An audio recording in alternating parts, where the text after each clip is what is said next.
essentially, I thought it'd be useful to talk about, if you are interested in building a tech company or you're trying to, I thought about what it was like when I first started and thought, well, what is it that you're really actually building? And there's an aspect of this that really is the problem. This is the key to the problem about why it's so hard to do a Silicon Valley outside of Silicon Valley. And I'll get through it. This is the only slide that'll look like this, by the way. So essentially, the things that have value, the things you're trying to build, if you've got nothing and you're starting from nothing, and by the way, the best thing to do is to start from nothing. There's nothing better than not knowing what you're doing as a way of creating something, because you get a chance to think. You got a chance to redo things. If you're trained on how to do this, or for example, if I was doing it again, the biggest task I'd have to do is to rethink how I'm doing it, because I wouldn't be able to repeat what I did in the past. And that's the great thing about not doing this before, is you get a chance to sort of create things. And so essentially, the things you're trying to create that have value, your brand. Obviously, the more brand recognition you have, and hopefully it's a good quality brand, the easier it is when you do something for people to notice. Your financial performance. Australia is very much a property-based economy, and I'll get onto this in a minute, but people only really understand property here. And so like this retail, mining, farming, all these things. I mean, our free trade agreement is crap, because it's all got to be 100% originated from here, because it's dug out of the ground or it's grown. So it makes it very difficult in some ways for the business community to understand what it is really doing. But a lot of countries suffer from that. The major economies, like certain European countries, obviously Japan, China, America, aren't so much like that, because they're an IP-based economies. And Silicon Valley is very much an extreme case. But financial performance is a key intellectual property if you think about it. I mean, you can do things when you have good financial performance. So that is actually one of the things you're trying to build. If you're only making $10,000 a month, then spend 9,000. Don't spend 11. Just crush it down, and you don't have to just go and get money from an investor. You can just make something profitable, but I'll get to that in the laundry list of things. Supply chains, obviously, if you're building anything physical, you'll have supply chains, and that's also a key thing you're trying to build and add to, and that includes your sales process as well. Property, some people, their business is just a front for actually a property portfolio.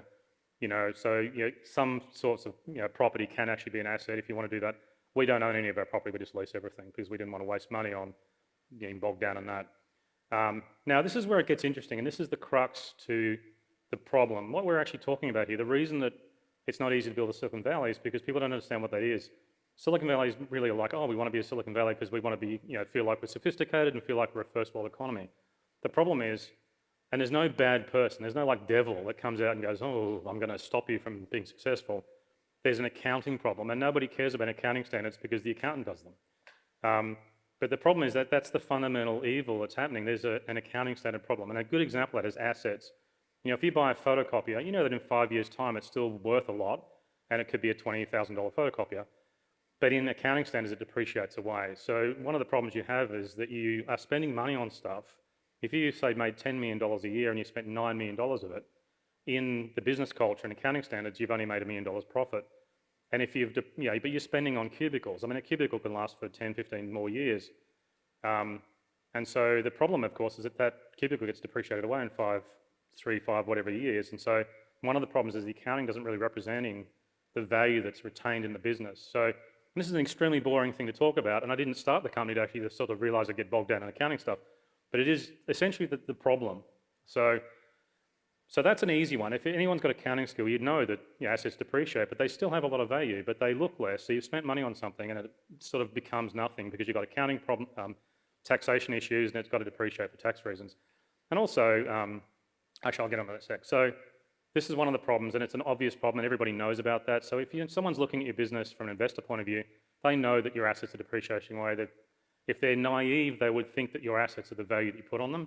If they're smarter, they'll realize that there's actually probably a lot more value retained in the business because those assets aren't worth what they're depreciated to. So that's an easy one. The problem is, and this is the problem we have in Australia, and we have it in a lot of other countries, is intellectual property. What we're really talking about is software. Hardware is software now, but you are talking a little bit about industrial designs. But ever since the 1970s, and software became a thing, most businesses have a component, good businesses. There's no reason why, with a 6-cent microcontroller, there's no reason why businesses shouldn't have software engineers working for them, and they shouldn't have some kind of software either in their operations or some kind of unique IP that they've developed through software. But accounting standards have literally no clue about software. So we could spend, say for example, if we're a business that spent $10 million and income was 10 million, say the business was 9, I mean, obviously our income was like 400 million or something, what is it, 380 or something. But But if you say you're a business that was $10 million in revenue, you had $9 million worth of spending, but what happens if $3 million of that was spent on software engineering? Now, is it worth $3 million or is it worth $6 million? I mean, it depends. That software could be in your business earning money in your products for 10 years, 15 years, or it could be on a product that failed and gets killed in 6 months. This is the fundamental problem that's actually stopping Australia being a Silicon Valley, because they will look at you and go, your EBIT says you only made $1 million, but you've actually retained $3 million of savings in your business that's going to keep returning money. So they think your business doesn't perform, they treat you harshly, and then you get sort of destroyed because you get these EBIT guys coming in who are connected to investors or whatever, and they decide the way you should be running the business to make the EBIT better. I literally had someone use the analogy of the car industry to me, saying that my profit wasn't that big, and they're using the car industry as an analogy, and that just got closed down. So I thought that was a terrible example. But that's the fundamental problem. In Silicon Valley, they know that, like from the investor community, they know you've got to invest in something. Might take a whole bunch of years before it becomes profitable. Or they know that if the business is running and it's spending heavily, especially during a turnaround phase, they could be spending very heavily and using up all their profit. They're still profitable, but a lot of that money is actually going into engineering, which means it's retained value and it's going to be profitable in the future, and it's going to add to the IP portfolio. One of your core functions in a business is to create IP. And it's kind of around those. It could be brand-based IP from marketing, but the software component is a huge one. It's what defines tech businesses. It makes them different to normal businesses. It makes a tech business very different to every other business here. But in the investor community and the stock market community, they're trying to use accounting standards to represent businesses. They all look the same, and they can be compared, and you can measure performance. But what they will do is they will hit you in the intellectual property area, and they'll try and stop the spending in that, which means you'll get behind, you won't be competitive, and you won't actually even have a market. We created the market that we're in. We didn't just, when the iPhone was released, it was $600. It wasn't $6,000. But if you don't understand the value of IP and understand that you've got to build a market and understand that that value that's been spent on that product will come back over time, you don't understand really what the business is. This is the bit that's stopping Australia from being a Silicon Valley. So I do love talking, but what I'll do is I'll move on to the next stage. What are the things, if you're starting up a business, what things can you do to start building those specific points? Not so much the intellectual property bit, that's engineering. If you're building a product, you'll need to get some engineers or designers or whatever, it's a website, that kind of thing, depending on how your product manifests itself. But I thought I would just run through a bunch of things that we did, and we've got a few old historic photos, and yes, Mel, you are in one of them, so hide your eyes. So I've got a couple of historic photos, terrible quality, because we had so little money. Remember we did a show one time, and we had so little money, my shoes wore through, and a friend of mine had to buy insoles to put on my shoes. I mean, I ran everything to the absolute limit, because we didn't ask money for anyone, because I couldn't reconcile the way we're developing products with the way the investor community seemed to operate and the way they would want us to operate, so I had to just bypass them all.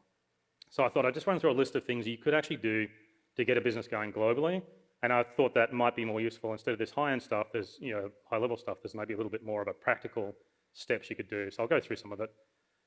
So I think one of the most important things is the business isn't about you. You might be sitting there going, I want to be a tech guy, I want to be a tech entrepreneur. It's not actually about you. What you're really doing is you're creating almost a legal system or a framework of some giant problem you want to solve. For us, it was fixing the TV industry because it was insane. The TV industry was just incredibly expensive, and the expense fed into the expense, and it was horrible. So we wanted to do that, but it wasn't really about me. I mean, in fact, my advantage was that I was a support engineer at a post-production company, so I was serving and making other people look good, which helped because my culture stayed the same. Now my job is to make my customers look good, and I kill myself to do that. So it's not actually about you. So I think that's a really important point. Like, that's one of the shows we did 3 years ago, I think that is, so we're a bit bigger now, but that's the group at the end of the show, having a big group photo. I grabbed that from one of the cameras that was actually on the booth. That's our camera display area. So you can see that there's engineers, marketing people, sales people, all kinds of collection of people. It's really about this great team you can pull together, and it's almost intimidating sometimes being in meetings with all these guys. And my joke is that I know I'm doing my job right if I'm the dumbest guy in the group. So that's the point. That's what you really want. It's not actually about you. You've got to make it. Your job is to, you've got 1,000 bosses. You've got 1,100 people in the company. They're all my boss, essentially. And my job is to connect everything and make it all interconnect. I think at first step, you've got to try and build a product to sell. Don't do a business plan and try and find an investor. Look, that works, but it's real .com crash type stuff. Just get a product of some kind. Get something you can make money on. Get something you can make $10,000 a month and spend 9 and try and get it bigger. My advice would get a product. If you've got a product, everything else is a lot easier. There's us using a heat gun to do surface mount soldering of a VGA component in the early days of the company, and we were back out in the back of a post house in the garage. So And that little piece of metal is the nozzle off the front because I didn't have an oven and I had to pull the hot air, so I used the nozzle to kind of pull the hot air. So just do whatever it takes to try and get some kind of product together, and you'll innovate in the process of doing that. Next step is you need to connect to a community. You've got to find the community that your product is going to go for. So it's medical, strictly go out to a bunch of medical shows. My advice, get overseas, go to a bunch of trade shows. You'll meet distributors, you'll meet resellers, you'll meet people in the industry, you'll meet press. That's the show we did. I think that was 2017, so it's a bit smaller, but you can see there's cameras and it's a big booth now, but that was a show in Vegas. You can see it's busy, but that all built from a tiny booth, right? That's not the smallest booth. That was actually the first big booth we did. It was horrible, actually. Don't build a booth where there's two sides on it, because everyone's chasing each other around and around the booth, so don't worry about that. So we just do one face so everyone can see each other, because you're trying to find people. We used to use resellers on the booth. They used to help us out. We'd borrow the equipment, so we used to pre-build the hard disks and just drop them into the computers, all kinds of stuff to try and get the cost down. Another thing we learned on this booth is don't send your boxes off to storage, because they'll come back hours late and probably they've rained on them. So we had a little storage space in the back of the booths and things like that. But just get out there. You can build a little digitally printed booth, a couple of workstations in front. Our first booths were just literally 3 meters by 3 meters and 3 meters by 6 meters. We went from show to show. We did every show that existed just to see what they were all like. We met tons of people. It was great. The other thing is you got to go. Just go, get it done. Don't stop. Just go. Get things done. Even today, we're go. I mean, this is an example of a pastor, and we realized the other day it's the same belt I'm still wearing. But what we did is we were doing a show that we had to leave on Wednesday. This is years ago, and we had the circuit boards were coming back Wednesday morning. The flight was on Wednesday afternoon. If we didn't make that show, we had to wait a year for the following show. In fact, that big booth, it was the same show that we were going to go to, but we were only literally, that was one of our first booths. It was only 6 meters wide by 3 meters wide. Now you can see the same show is much bigger. And so we realized, oh God, the boards are coming back that morning. The way we're soldering with the heat gun's not going to work. So we thought, no, what we'll do, we'll go to Kmart, get a pasta cook, and we'll buy this vapor phase fluid. It's like this liquid that you steam the circuit board, but it's 200 degrees, not 100 degrees. And we practiced on the weekend. So that was us practicing on the weekend to make sure that we could make it work, so that when the circuit boards came back, we could put the components on them and then put them in the pasta cook, it would work, and then Mel distracted the receptionist, so the post-production company we were borrowing space out the back from would notice we're using their kitchen where their client food was to do soldering. And Mel's just distracting them, and it's it was insane. But there's a circuit board sitting there, there's egg rings, so we had the circuit board in there, we just built it, and there it is about to start boiling this board, and we soldered it, we tested the boards, it's working, jumped on the flight off there, and then we made a huge difference. The magnification effect of actually going for it and getting there and getting it done meant that we were probably double the size today, because the smallest change, that extra 16-hour day or that extra bit of time makes a magnification effect. If you make a deadline that's important like that, years later, it accumulates the success, the brand, the financial performance, they all accumulate. So you've got to go, Don't wait, screw the spreadsheet, just go. Let your subconscious drive you, because you don't have time. Your conscious brain's too slow, We made CDs and instruction manuals on my desk in a little one-bedroom apartment in South Yarra, and there's Mel making them. And I wrote the instruction manual on Christmas Day a few weeks earlier. Just don't have Christmas if you're trying to get a thing going. Just go. I think one of the good advantages, I don't have any pictures of this, but I found one of the things that you meet distributors, there's some bad ones. You've got to be careful you don't sign in a contract and get locked into something, because you've got a lot of distributors coming up to you saying, oh, I'll give you $500,000 in business if you make me my distributor. Slow down, but the best things you can do is spend time on the road with a salesperson or distributor. American salespeople are really smart. It's a profession that has a lot of, I wouldn't just say glory, but it's got a lot of respect, and they are really good at what they do. They're also insane, but spending some time on the road with a great sales guy, just learning the tricks of the trade and how it all works, and they want to spend time, they want to tell you, they want you to be a good manufacturer or a supplier. So I think that's one of the most key things I do, is just spend a lot of time on the road, having those road trips. And today I still think back to those road trips and various things that I learned, and use that as a frame of reference of your way of thinking. Particularly US salespeople are really good. If it's not impossible, you're not learning. So I think that's another important point. Drive yourself into things you don't know how to do. I used to be afraid of flying. I'd think about the flight home when I was at shows. I did 13 trade shows in 1 year, and 12 of them were overseas. So I just learned how to fly. So I thought, well, if I know how to fly, and I remember one day I'm flying back from the training at Moorabbin, and it's like, hey, this seems really slow. And the guy's like, yeah, that's because you got used to the plane. I'm like, fear of flying went away, and now when it's in turbulence, it's actually funny. There is us. We had no idea how to do cameras. Here it is out on the first shoot. We've got this rigged up. We're trying to work out how to, if it really is a digital film camera, we owned DaVinci at that point. We wanted to make a low-cost film camera so we could feed good quality pictures into DaVinci to get really nice color grading. Even that we'd made DaVinci free, and it still wasn't really making it happen because the video cameras at the time clipped all the images, and we wanted something that didn't do that. And there is the end of the launch of that show, and we're all tired, and we're standing there on the trade show booth, and a little tiki bar set up. It was even a little size. We didn't even quite know the answers to the questions that were going to get asked, but it was a great show, and we did it, and it made a huge magnification to where we are today, and we're a lot better at cameras today. The other point is you don't need business people. These business people, there's a whole bunch of people that will pitch themselves as like, oh, we don't really know business and all that. We'll take care of you. And then all they want to do is get their hooks into it, take control of it, and they'll morph your culture into a property-based culture, which will cause failure. So you don't need them. So learn the stuff yourself. Accounting standards aren't hard. Learn them. I wrote an accounting system for a company, so that's why I went through the whole accounting stuff and was somewhat horrified, and then realized suddenly that why the world works the way it does. But you don't need those kinds of people.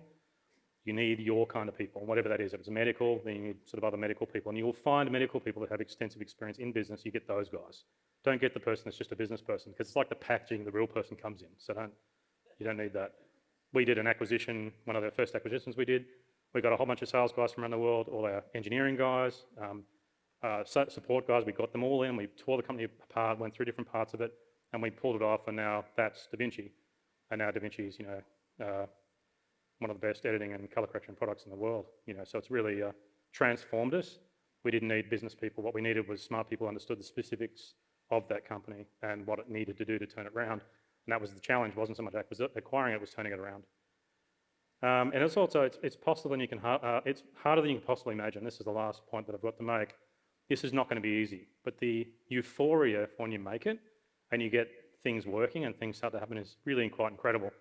But it is going to be harder than you can possibly imagine. And I remember we got on a plane to go to a show in Europe, and we had this new real-time effect thing going. It was going to be so exciting. And I get to Singapore, and September 11th happened. And it was just, the guys couldn't get out of America. We didn't have a hardware. The whole show was blown.